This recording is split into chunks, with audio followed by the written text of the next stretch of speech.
ভারতীয় জঙ্গি সংস্থা রয়ের বিশেষ ব্যক্তি বা প্রধানের নাম এবং ছবি সহকারে দেখানোর পরেও, বলার পরেও কেন কোনো ব্যবস্থা গ্রহণ করছেন না এই সরকারের ৮ মাস?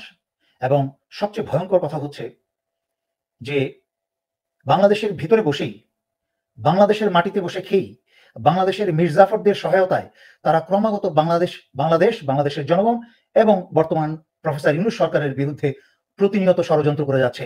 এবং সামনে যা আরো ভয়ঙ্কর হতে পারে যদি এখনই এই মুহূর্তে বর্তমান সরকার দ্রুত পদক্ষেপ না নেন। এই সেই সন্তোষ শর্মা, কালবেলা সম্পাদক, যিনি সরাসরি ভারতের জঙ্গি গোয়েন্দা সংস্থা রয়ের সদস্য, এবং তার একমাত্র কাজই হচ্ছে কালবেলায় বাংলাদেশের সংখ্যালঘু সংক্রান্ত সকল মিথ্যা প্রচারণা করা, যা আমার কথা নয়, আন্তর্জাতিক সংস্থার প্রতিবেদনে বলা হয়েছে যে কালবেলা হচ্ছে বাংলাদেশের সবচেয়ে বড় অপপ্রচারকারী, মিথ্যা সংবাদ প্রচারকারী পত্রিকা। এবং সেটা আপনারা এখানে দেখতে পাচ্ছেন, মোদির সাথে গদগদ হয়ে এসছে যে তার ছবি। এবং তার পরবর্তীতে সেই সংস্থাটির পুরোটা আমি পড়ে শোনাবো না, শুধু একটা লাইন পড়ে শোনাচ্ছি। পুরোটাই তাকে বলা হয়েছে যে কালবেলার সম্পাদক সন্তোষ শর্মা হচ্ছে রয় সদস্য।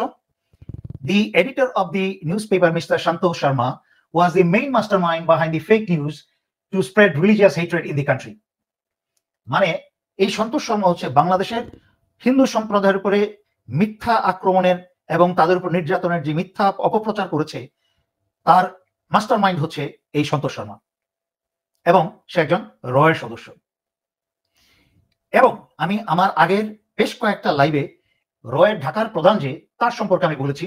আমার ইউটিউব এবং ফেসবুকে আপনারা এই এই কি বলে এটাকে, থাম্বনেইলটা দেখেছেন আপনারা, যে এই রাজেশ অগ্নিহোত্রী হচ্ছে ঢাকার রয়ের প্রধান, এবং তার সাথে আয়নাঘরের অন্যতম খনিদের মাঝখানে একজন লেফটেন্যান্ট জেনারেল অবসরপ্রাপ্ত আকবর, যে যাদেরকে আয়নাঘরের খনিদেরকে যাদেরকে পালাতে দেওয়া হয়েছে, যাদেরকে বাংলাদেশ ছেড়ে পালিয়ে গেছে, তাদের মাঝখানে এই লেফটেন্যান্ট জেনারেল আকবরও একজন, এবং সে বর্তমানে আগরতলায় আছে।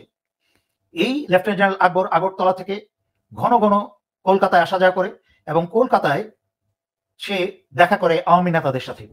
প্রতিনিয়ত সেখানে বসে শেখ সেলিম, শেখ হালাল এবং সেই প্রাক্তন কি বলে স্বৈরাচারের স্বরাষ্ট্রমন্ত্রী আসাদুজ্জামান কামাল, এদের সাথে বাংলাদেশে কি করে একটা জঙ্গি কর্মকাণ্ড শুরু করা যায় সেটা নিয়ে প্রতিনিয়ত তারা মিটিং করে চলেছেন। এবং বাংলাদেশের আওয়ামী মাঠ পর্যায়ের কর্মীদের সাথে এবং নেতাদের সাথে তারা সেটার প্রস্তুতি নিয়ে চলেছে। এবং তার সকল সমন্বয়ের কাজ ঢাকায় বসে করছে হচ্ছে এই সন্তোষ শর্মা, কালবেলার এডিটর, এবং ঢাকার যেই জঙ্গি রয় প্রধান রাজেশ অগ্নিহোত্রী। আমি এতবার বলার পরেও আমার মাথায় আসে না কেন প্রফেসর মোহাম্মদ ইউনূসের উপদেষ্টারা বা আইন প্রয়োগকারী সংস্থা কোন প্রকার ব্যবস্থা নিচ্ছে না, কেন পররাষ্ট্র মন্ত্রণালয় এই রাজেশ অগ্নিহোত্রীকে বাংলাদেশ থেকে বের করে দিচ্ছে না। এই রাজেশ অগ্নিহোত্রীকে 2000, আপনারা নিজেরাই দেখুন, এই রাজেশ অগ্নিহোত্রীকে 2016 সালে তাদেরকে পাকিস্তান থেকে বের করে দেওয়া হয়। সে পাকিস্তানে একই গোয়েন্দাগিরি কার্যে ব্যস্ত ছিল, কিন্তু তাদেরকে পরবর্তীতে পাকিস্তান তাদেরকে বহিষ্কৃত করে দেয়। তার মানে কি পাকিস্তান থেকে, এবং পরবর্তীতে কানাডা সরকার আপনারা আগে দেখছেন 14 অক্টোবর 2024 কানাডার ফরেন মিনিস্টার জোলি, সে ভারতীয় অনেক কর্মকর্তাকে, দূতাবাসের কর্মকর্তাকে একই অভিযোগে বের করে দেয় যে তারা গোয়েন্দাগিরি করছিল এবং সকল জঙ্গি তৎপরতায় তারা জড়িয়ে গিয়েছিল। সে কানাডিয়ান নাগরিক পর্যন্ত হত্যা করেছে এরা। পরবর্তীতে জাস্টিন ট্রুডো প্রধানমন্ত্রী থাকা অবস্থায় তাদেরকে কানাডা থেকে বহিষ্কার করা হয়। আমার কথা হচ্ছে, সারা পৃথিবীতে যেখানে অপকর্মের কারণে জঙ্গি তৎপরতার কারণে ভারতীয় গোয়েন্দা সংস্থার সকল সদস্যকে তাদের দেশ থেকে বের করে দেওয়া হচ্ছে, তাহলে কি এই বাংলাদেশ সেই সকল জঙ্গিদের জন্য, ভারতের রয়ের জঙ্গিদের জন্য স্বর্গরাজ্য হয়ে গেল? এই 1500 বা 2000 রক্তের ছাত্র জনতা রক্তের বিনিময়ে যে সরকার এলো, 8 মাস পেরিয়ে গেল, তারপরও সরকার কেন তাদের বিরুদ্ধে কঠোর ব্যবস্থা নিচ্ছে না এবং রাজেশ অগ্নিহোত্রীকে এবং সন্তোষ শর্মাকে বাংলাদেশ থেকে বিদায় করছে না? সন্তোষ শর্মা বাংলাদেশে বসে বসে সকল মিথ্যা অপপ্রচার করে যাচ্ছে। এবং ভয়ঙ্কর ব্যাপার হচ্ছে, আপনাদেরকে দেখিয়েছি যে এই কালবেলার প্রকাশককে বা মালিককে, এই কালবেলার প্রকাশক বা মালিক আর কেউ না, মিয়া নুরুদ্দিন আহমেদ অপু, যে তারেক রহমানের প্রাক্তন এপিএস, যাকে মানি লন্ডারিং এর কেসে যাকে জেলে পাঠানো হয়েছিল, সেই তারেক রহমানের এপিএস হচ্ছে কালবেলার মালিক, প্রকাশক। তাহলে কি আমরা বলতে পারি যে এটার মালিক তারেক রহমান নয়? যদি আপনারা কেউ বলতে চান যে এটার মালিক তারেক রহমান নয়, তাহলে আপনি এটাকে বিচ্ছিন্ন ঘটনা কি করে দেখবেন? যখন তারেক রহমানের এপিএস প্রাক্তন, যে সম্পর্ক বিচ্ছিন্ন হয়ে যায় না, তারা একই চার্জে যাদের যাদের বিরুদ্ধে তদন্ত শুরু হয়েছিল, যে মানলাম স্বৈরাচারী শেখ হাসিনার আমলে, কিন্তু এই অপু তো তারেক রহমানের এপিএস ছিল। তাহলে এই তারেক রহমানের এপিএস কালবেলার মালিক হয় যদি, তাহলে কেন একটা ভারতের গোয়েন্দা সংস্থা রয়ের সংস্থার একটা সদস্যকে, সন্তোষ শর্মাকে এসে তার সম্পাদক হিসাবে বসানো হবে, যেখানে আন্তর্জাতিক সংস্থা বলছে যে এই সন্তোষ শর্মা প্রতিনিয়ত সংখ্যালঘুদের উপরে মিথ্যা হামলার খবর প্রচার করে যাচ্ছে, এবং যেটার তথ্য তারা তাদের ওয়েবসাইটে দিয়েছে।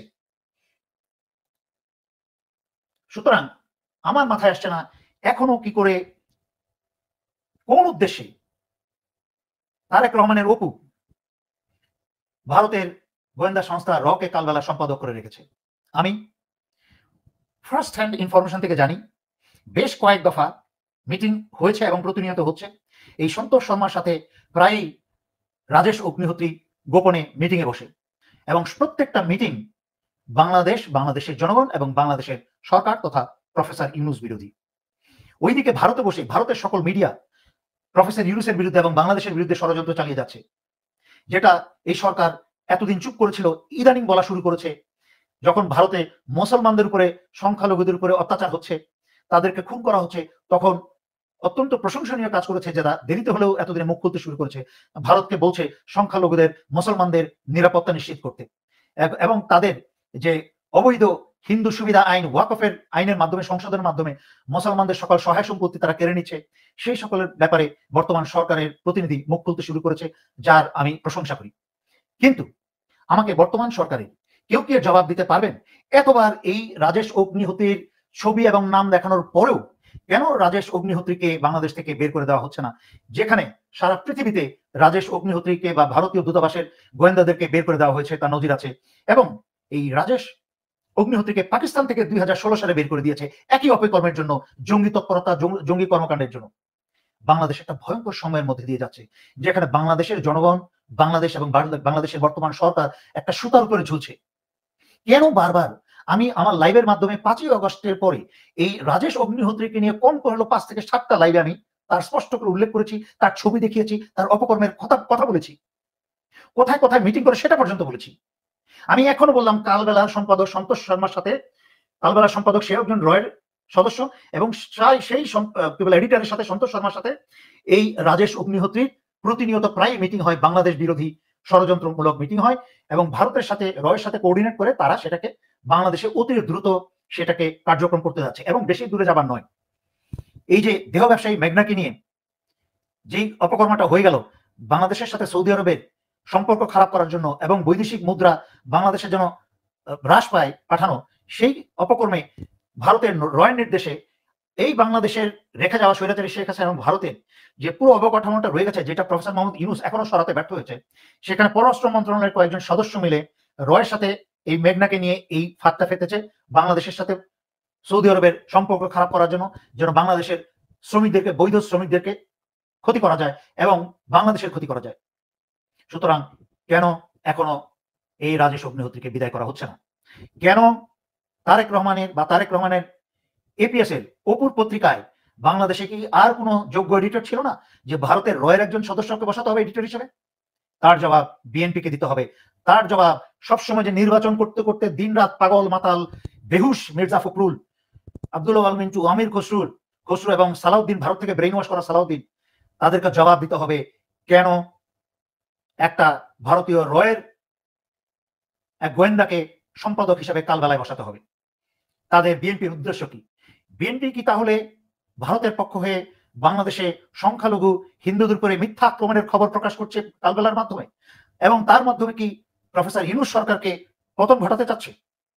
এর জবাব তাদেরকে দিতে হবে এবং বাংলাদেশের জনগণকে সেই জবাব আদায় করতে হবে।